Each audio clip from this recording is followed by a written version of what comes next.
Hey everybody, we're here today. We're going to be talking about the major severe weather outbreak that occurred on the 26th and the 27th. First, we're going to start off with the Elba EF3. This did occur in Nebraska. Here's some damage photos from that. You can see trees absolutely just snapped in half. This was rated at EF3 at this location here. Alright, next up is the Elkhorn or Omaha suburbs tornado.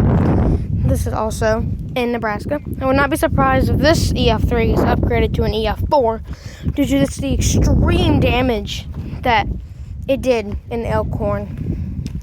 Alright, I'll show you a photo here. You can see a home, two-story home here. Only a few of the inner walls are standing, which is a very clear indicator of EF3 damage. And you can see the next photo here does have a few remaining walls, but this will be one of those that might get contended for EF4 status. Next up is the Carter Lake Omaha tornado.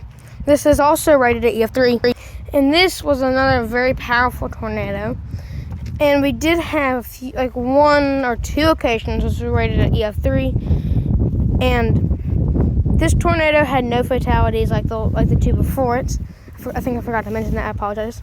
Here is the max damage recorded. This was an EF3 damage area right here. You can see the home has a few of the inner walls standing. You can see where some debris possibly hit it. There's some holes in the walls. I believe that's where debris was hurtling at over 150 miles an hour. Here's another tornado, an EF3 that nearly dodged McClellanville. And this thing was very powerful as well. Likely had winds over 150 mile an hour winds, most likely, at the minimum, if I had to take a wild guess at this thing. Here is some damage of this. You can see a home here completely swept off its foundation. This is another one. I would not be too surprised if it was upgraded to an EF4 as well. Because if you can see in the distance there that home is completely swept off its foundation with just a little debris. Here's another EF3 tornado near Harlan, Iowa. This was another very powerful EF3.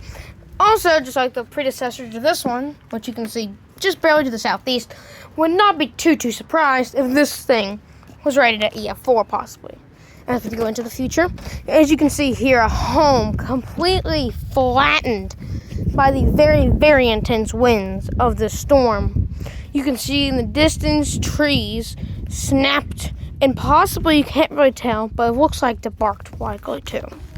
And I'd like to add, this was a very long track tornado, by the way, too, which is just another reason of its power.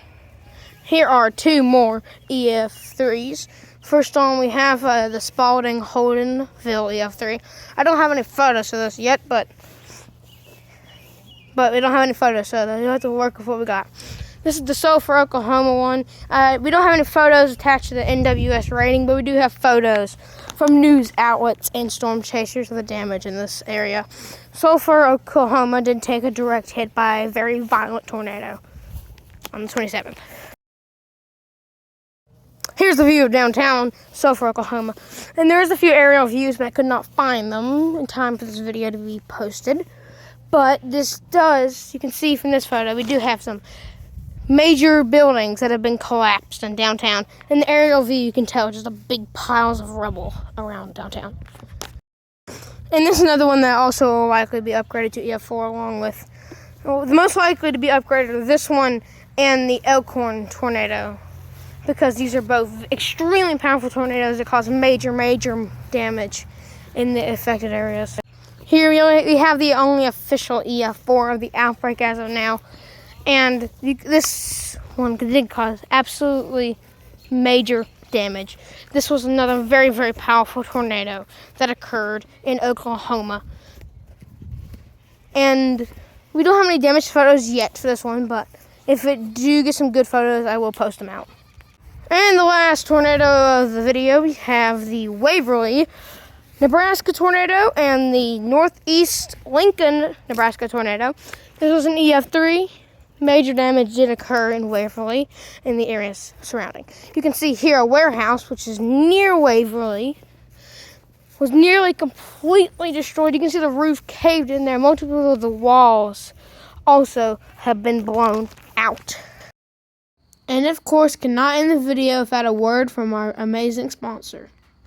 I'd like to thank Steyer's Homemade Feed and Supply for providing these beautiful white wave petunias and the soil to grow them with as well. Absolutely gorgeous flowers, and I could not thank Steyer's Homemade Feed and Supply enough.